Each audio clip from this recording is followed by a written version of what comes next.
It began with a conversation so private, even senior palace staff were excluded from the room. Behind the heavy doors of Kensington Palace, Prince William was presented with documents that few believed still existed. At first, aides dismissed the whispers as routine estate matters.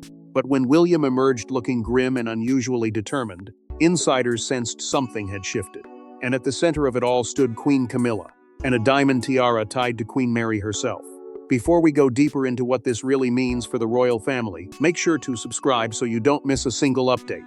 For years, the diamond tiara had existed in the public imagination as one of those timeless royal treasures that simply belonged to the institution. Few people questioned where it came from, who truly controlled it, or whether hidden conditions had been attached to it generations ago. It was seen at important moments, spoken about in royal circles with admiration, and treated as a symbol of continuity. But according to palace insiders, that assumption began to unravel when a confidential review of Queen Mary's private estate records quietly got underway. What started as a routine examination of historical files soon developed into something far more significant. Deep within old estate papers, references reportedly emerged that raised difficult questions about the tiara's status and the conditions under which it could be held. Those questions quickly reached Prince William. Sources claim that legal advisors were brought in to examine documents that had not received serious attention for decades. The briefings were said to be detailed, cautious, and at times deeply surprising. The more William learned, the more concerned he reportedly became. This was not simply about a valuable jewel. It was about legacy, inheritance, and the responsibilities attached to royal stewardship.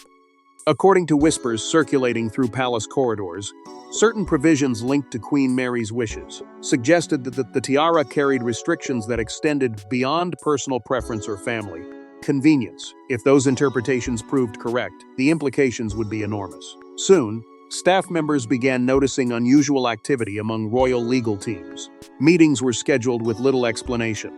Historical records were requested.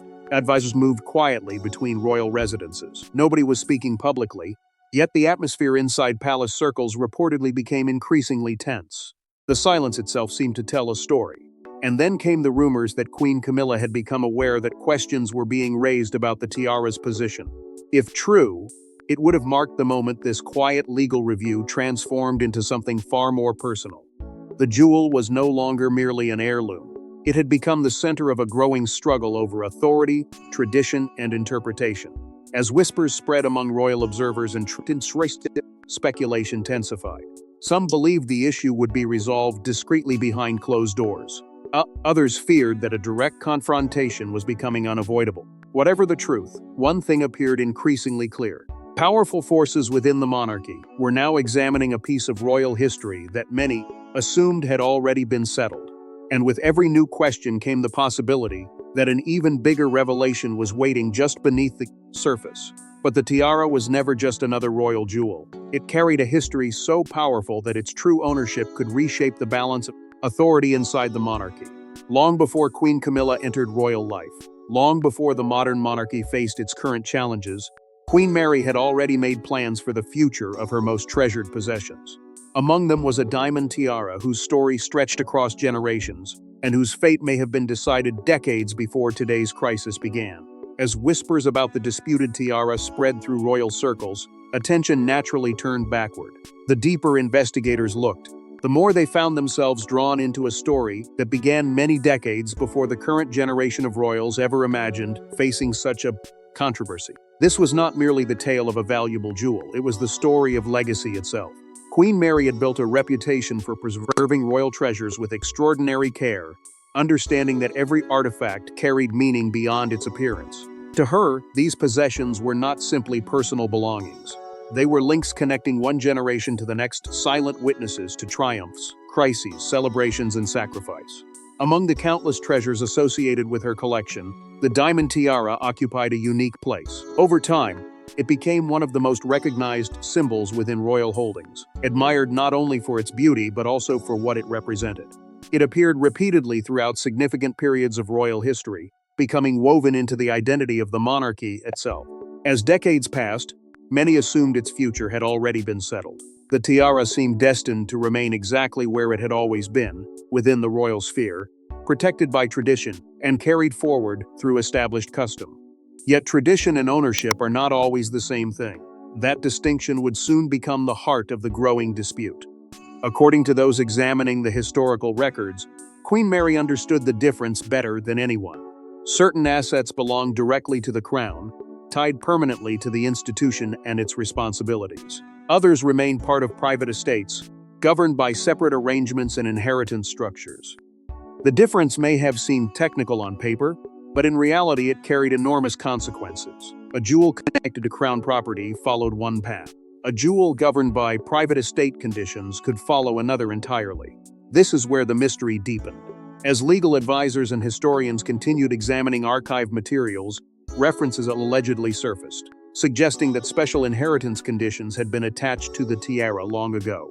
The exact wording remained a matter of intense speculation, but the implications were enough to alarm palace insiders. If those provisions existed, and if they remained legally relevant, then decades of assumptions about the jewel's status could suddenly be called into question. What many believed to be settled history might actually be unfinished business. The growing controversy was fueled by a powerful idea that appeared repeatedly throughout discussions of the tiara. It was never described simply as a possession. Instead, it was often portrayed as a symbol of continuity, something entrusted to individuals rather than permanently owned by them. That distinction transformed the entire debate. If the tiara represented the continuation of a royal legacy rather than personal property, then decisions regarding its future could no longer be viewed through the lens of individual preference alone. They would need to be measured against the intentions of those who came before. As these questions circulated through palace corridors, another unsettling possibility emerged. What if the inheritance conditions had existed all along? What if they had been overlooked, misunderstood, or simply left dormant as circumstances changed over the years? The more experts searched, the more uncertainty seemed to grow. And with uncertainty came tension. Because if forgotten provisions truly governed the fate of the diamond tiara, then the issue facing Prince William and Queen Camilla was far from resolved. In fact, it was only becoming more complicated. As historians revisited forgotten archives, attention shifted from the jewel itself to the documents that seemed to dictate exactly who could and could not keep it. For years, the paperwork remained buried beneath layers of royal administration. Then, according to palace whispers, a routine review uncovered references that stunned even veteran advisors. What appeared to be a settled matter suddenly became one of the most sensitive inheritance questions the monarchy had faced in years. The deeper investigators dug into Queen Mary's records, the more unsettling the picture became. What had started as a quiet examination of historical archives was now evolving into something far larger, something capable of creating tension at the highest levels of royal life. Focus was no longer solely on the diamond tiara itself. Instead, attention shifted toward the papers connected to it, documents that had remained untouched for so long that many assumed their relevance had faded with time. Yet those old files seemed determined to tell a different story. Hidden within decades of royal administration were references that reportedly caught even experienced legal experts by surprise. As specialists began examining estate papers linked to Queen Mary, discussions quickly moved beyond simple ownership. Every page appeared to raise another question. Every answer seemed to reveal a deeper layer of uncertainty. According to insiders, references to private trusts, inheritance arrangements, and estate provisions began emerging from the archives. Individually, these records might have seemed insignificant. Together, however, they painted a picture that challenged assumptions many believed were beyond dispute. What if the future of the tiara had been mapped out long ago? What if decisions made generations earlier were now colliding with modern expectations? The possibility alone was enough to divide opinion. Some advisors reportedly argued that historical provisions should be interpreted within the context of the era in which they were written. Others believed that the intentions behind those documents remained just as important today as they had been decades ago. The debates became increasingly intense. Legal language that had once seemed straightforward suddenly appeared open to multiple interpretations. Small details carried enormous significance. A single phrase buried within an old estate paper could alter the entire understanding of who possessed legitimate authority over the jewel. At the center of the growing controversy stood Prince William. Sources close to palace circles claimed that he refused to accept partial answers. Rather than relying on assumptions or tradition alone, he reportedly insisted on a complete legal review. Every document would be examined, Every historical reference would be studied. Every uncertainty would be addressed. To William, this was not simply about resolving a disagreement.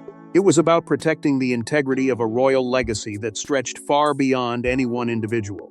That determination earned admiration from some quarters and concern from others. Because the more thorough the review became, the greater the possibility that uncomfortable truths might emerge. Soon, opposing camps began forming within royal circles. Those who favored preserving established arrangements questioned whether reopening old questions served any useful purpose. Others argued that ignoring historical obligations would create an even greater problem in the future. Conversations that had once been private started generating whispers throughout the institution. The atmosphere became increasingly charged. Behind the scenes, uncertainty spread faster than certainty ever could. Outside palace walls, media insiders began hearing fragments of the story. Rumors surfaced about a dispute involving a historic royal jewel. Journalists received hints that something unusual was unfolding behind closed doors. Yet nobody seemed able to explain exactly what was happening. The lack of clear information only fueled speculation. With every passing day, the mystery deepened and public curiosity intensified. What had begun as a forgotten paperwork review was transforming into one of the most talked about royal controversies in recent memory. And as pressure mounted from every direction, it became increasingly clear that the documents themselves were no longer the only issue at stake. Yet documents alone could not create a crisis. What transformed the situation into a royal storm was William's decision to act. The future king had spent years avoiding unnecessary public conflicts. But those familiar with palace operations claimed this moment felt different.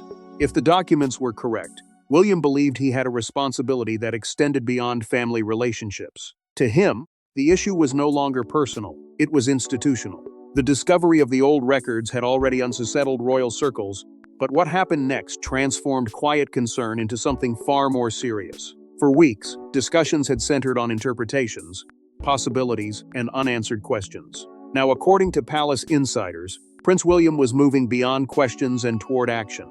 Those who knew him best reportedly recognized the shift immediately. This was not the behavior of a man pursuing a personal disagreement. It was the response of a future king who believed he had stumbled upon an issue that touched the very foundations of royal stewardship. The stakes, in his view, were no longer confined to a single jewel. They had become tied to the credibility of the institution itself. Sources suggest William began consulting senior constitutional advisors, estate specialists, and trusted legal experts whose careers had been spent navigating the complexities of royal property and inheritance. Meetings reportedly multiplied behind closed doors. Historical records were examined alongside modern legal interpretations. Every conversation seemed driven by the same question. If Queen Mary's intentions had been clearly documented, could they simply be ignored because time had passed? The answer was anything but straightforward. Yet the more information William received, the more determined he appeared to become. What made the situation particularly sensitive was the way it was being framed. According to those familiar with the discussions, William did not present the issue as a dispute between individuals. Instead, it was increasingly described as a matter of protecting royal legacy assets. That distinction changed everything. Personal disagreements could often be resolved quietly. Questions involving the preservation of historic royal inheritance carried a completely different weight. Suddenly, every decision seemed connected to larger questions about duty, continuity, and responsibility. The diamond tiara had become a symbol of something much greater than itself. As the review intensified, conversations between Kensington Palace and royal household officials reportedly grew more frequent and more urgent. Advisors who once believed the matter would remain confined to legal discussions began realizing that its consequences could ripple throughout the institution. Every new finding appeared to create additional complications. Every effort to clarify the situation seemed to reveal another layer of uncertainty. Yet despite the growing tension, William reportedly remained focused on a single principle. Rules existed for a reason. If those rules had been established to protect royal heritage, then they could not be selectively applied when circumstances became uncomfortable. The seriousness of the issue soon reached other senior members of the royal family. Quiet briefings reportedly took place as trusted figures were informed about possible outcomes. While details remained closely guarded, insiders claimed the discussions were enough to generate concern across multiple royal households. Nobody could predict exactly where the situation would lead. but many sensed that a decisive moment was approaching. For Queen Camilla, the growing scrutiny allegedly created an increasingly difficult position. What had once seemed secure was now surrounded by questions. Every development appeared to place additional pressure on an already sensitive situation. Reports suggest that supporters on different sides of the issue began privately preparing for outcomes that only weeks earlier would have seemed unimaginable. The atmosphere became heavier, the uncertainty became sharper. And as rumors continued spreading through both palace corridors and media circles, William reportedly made one message unmistakably clear: status, relationships, and personal preferences could not outweigh established obligations if those obligations were tied to the protection of royal legacy. That position earned admiration from some and criticism from others, but it ensured one thing above all else: the controversy could no longer be quietly set aside. The machinery of royal administration was now fully engaged, and with every passing day the pressure continued to build. What had begun as a forgotten historical question was evolving into a defining test of authority, responsibility, and resolve. While officials debated procedures behind closed doors, Camilla was said to be preparing her own response to the growing pressure. Those who have followed Camilla's long royal journey know she has weathered controversies before. But insiders suggest this challenge struck at something deeper. The diamond tiara was more than a valuable possession. It represented acceptance, prestige, and a place within a royal story that stretched back more than a century. As Prince William's review gathered momentum, attention inevitably shifted toward the person standing at the center of the growing storm. For years, Queen Camilla had endured criticism, scrutiny, and public debate unlike almost any other member of the royal family. She had survived difficult chapters that many believed would define her forever. Over time, she had built a position within the monarchy that appeared increasingly secure. Yet according to palace whispers, the controversy surrounding Queen Mary's diamond tiara felt different from anything that had come before. This was not merely a disagreement over procedure or interpretation. It touched something far more personal and perhaps far more painful. Sources suggest Camilla was deeply unsettled by the renewed scrutiny surrounding the jewel. From the outside, some observers viewed the tiara as a valuable artifact connected to royal history, but insiders claimed its significance extended well beyond monetary value. Over the years, the piece had become associated with legitimacy, continuity, and acceptance within the institution itself. It represented inclusion in a story that began long before any living royal entered public life. That is why the growing debate reportedly carried such emotional weight. Questions about the tiara increasingly felt like questions about belonging. Behind closed doors, advisors were said to be searching for solutions. Legal interpretations were reviewed. Historical precedents were examined. Discussions reportedly focused on whether a compromise could be found that would satisfy both the documented intentions of the past and the realities of the present. Yet every potential solution seemed to create new problems. A concession on one side risked provoking criticism from the other. What initially appeared to be a straightforward review was rapidly becoming a complicated balancing act involving law, history, symbolism, and emotion. The emotional significance of the tiara soon became impossible to separate from the legal questions surrounding it. For some, the issue was about preserving Queen Mary's wishes. For others, it was about recognizing the role Camilla had carved out within the monarchy over many years. These competing narratives collided with increasing force. Neither side viewed the matter as trivial. Neither side appeared willing to simply walk away. As a result, the atmosphere surrounding the dispute became even more charged. Outside palace walls, speculation intensified. Royal commentators, journalists, and longtime observers began hearing fragments of information about a disagreement involving a historic jewel. Every rumor generated another theory. Every theory sparked another debate. Public fascination grew because the controversy seemed to touch on larger questions that extended far beyond a single piece of jewelry. If historical inheritance conditions could suddenly be revived and enforced, what might that mean for other royal possessions? What forgotten provisions might still exist within the vast network of royal estates, trusts, and collections? Those questions created fresh uncertainty throughout royal circles. Discussions about precedent became increasingly urgent. Some believed strict adherence to historical arrangements would strengthen the institution. Others worried it could open the door to future disputes involving assets that had long been considered settled. As these arguments intensified, divisions reportedly deepened between competing palace camps. What had once been a quiet administrative matter was now evolving into a broader, struggle over how the monarchy should balance tradition with modern reality. With every passing day, the pressure mounted. The search for common ground grew more difficult. Advisors continued working behind the scenes, but confidence in an easy resolution seemed to fade. The emotional stakes were rising. The legal questions remained unresolved, and both sides increasingly understood that whatever happened next would leave lasting consequences long after the immediate controversy had ended. As negotiations continued, the monarchy found itself approaching a decision that could satisfy no one completely. By this stage, the issue had evolved far beyond a single piece of jewelry. Courtiers, historians, advisors, and royal observers all seemed to have their own interpretation of what should happen next. What began as a quiet legal review had become a debate about duty, legacy, and the meaning of royal stewardship. The atmosphere surrounding the monarchy had changed dramatically. Weeks earlier, only a handful of advisors had been aware of the questions surrounding Queen Mary's diamond tiara. Now, according to royal insiders, the controversy had grown into one of the most closely watched internal disputes in recent memory. What made the situation so remarkable was not merely the object at the center of it all. It was the deeper conflict the tiara had come to represent. The debate was no longer about diamonds, inheritance clauses, or archived documents. It had become a battle between competing visions of what the monarchy should be as it moved into a new era. Within royal circles, opinions reportedly hardened. Some advisors and historians believed the issue demanded strict adherence to tradition. To them, the documents connected to Queen Mary represented more than legal paperwork. They reflected a promise made across generations. If those provisions existed and carried legitimate authority, then preserving them was not optional. It was a matter of duty.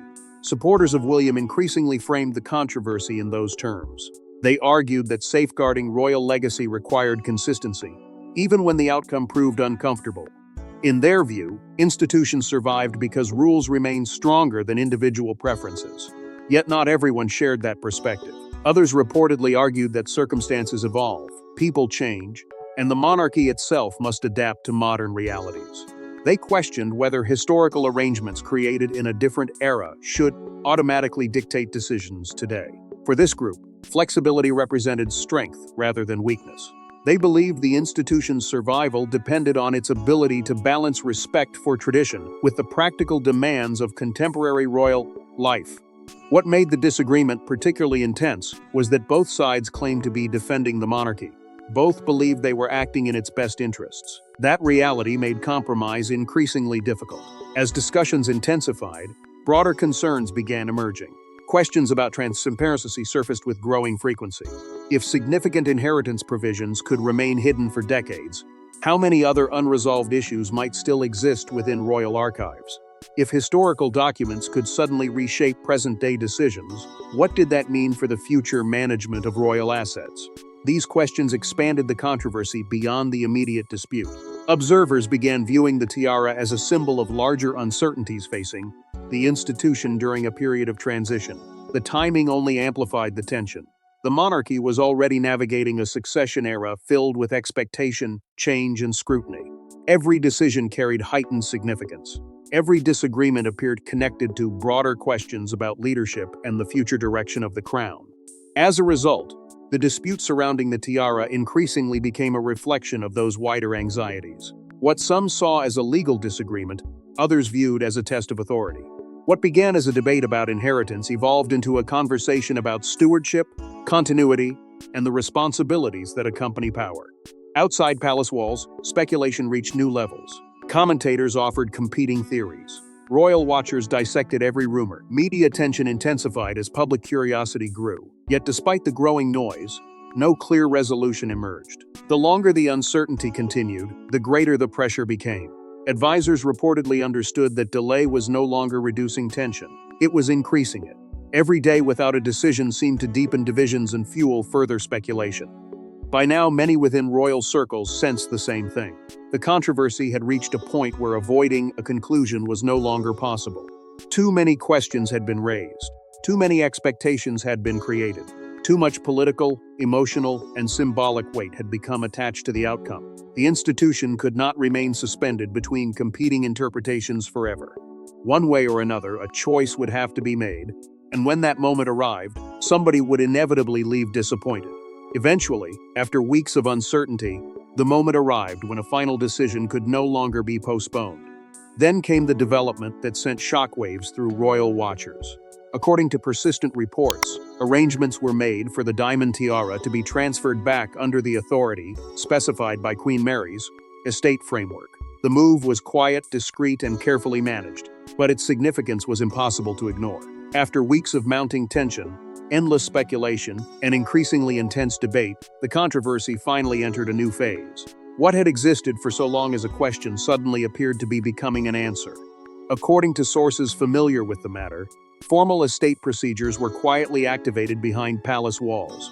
There were no dramatic announcements, no public statements, no immediate confirmation from royal officials. Yet within royal circles, word began spreading that the processes surrounding Queen Mary's diamond tiara was moving forward according to the framework uncovered during the legal review. For many observers, this was the moment the story changed forever. Those following the dispute closely understood the significance immediately. Until now, every discussion had revolved around possibilities. Advisors debated interpretations. Historians examined old records. Supporters on both sides defended their positions. But procedures represented something different. Procedures suggested action. They suggested that the uncertainty which had dominated the controversy for weeks was beginning to narrow toward a definitive outcome. According to persistent reports, preparations were made to transfer the tiara under established guidelines connected to Queen Mary's estate. Arrangements. Whether viewed as a legal necessity or a symbolic gesture, the move carried enormous weight. Royal officials were reportedly involved at every stage. Sources suggest extraordinary care was taken to ensure that every step followed proper protocol. The process was said to be methodical, deliberate, and heavily scrutinized. Nothing could be left open to challenge. Nothing could appear rushed or careless. The jewel at the center of the controversy may have been historic, but by now it represented something even larger. It had become a test of institutional credibility. Any mistake risked reigniting the very questions officials were attempting to resolve. As details continued circulating through royal circles, attention inevitably shifted toward Queen Camilla. Yet information regarding her reaction remained scarce. That silence only fueled further speculation. Some observers believed she felt disappointed by the outcome. Others argued she remained focused on preserving stability within the institution. Still others suggested that the emotional significance of the tiara made any resolution difficult, regardless of the legal conclusions reached. With so little verified information available, theories multiplied. Every rumor generated another headline. Every headline generated another debate. Meanwhile, supporters of Prince William viewed developments very differently. To them, the reported transfer represented more than the movement of a historic jewel. It symbolized the triumph of precedent over convenience. They argued that the review had demonstrated the importance of respecting historical obligations, even when doing so proved uncomfortable. In their eyes, the outcome reinforced a principle that had guided the monarchy for generations. Royal stewardship carried responsibilities that extended beyond individual preference. Whether popular or unpopular, established frameworks existed to protect continuity across time. The wider public quickly became fascinated by the implications. Discussions spread far beyond the immediate dispute. Questions emerged about other royal possessions, historical arrangements, and inheritance structures that remained largely hidden from public view. If one forgotten provision could spark such a significant controversy, what other unresolved questions might still be buried within archives and estate records? The tiara became a symbol of something much broader. It represented the complicated relationship between history and modernity, between tradition and adaptation, between personal attachment and institutional duty. Yet even as the transfer reportedly moved forward, many sensed that the controversy itself was not truly ending. The legal questions may have been addressed, but the emotional and symbolic consequences remained unresolved. Relationships had been tested, loyalties had been questioned, competing visions for the monarchy's future had been exposed. What appeared to be a conclusion was, in many ways, the beginning of an entirely new chapter. Yet the real consequences were only beginning to emerge, because the story was never truly about diamonds. In the end, the diamond tiara was merely the symbol.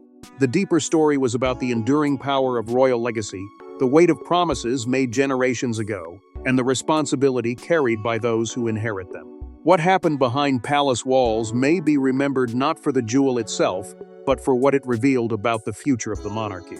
As the controversy slowly settled, a broader realization began taking shape among royal observers.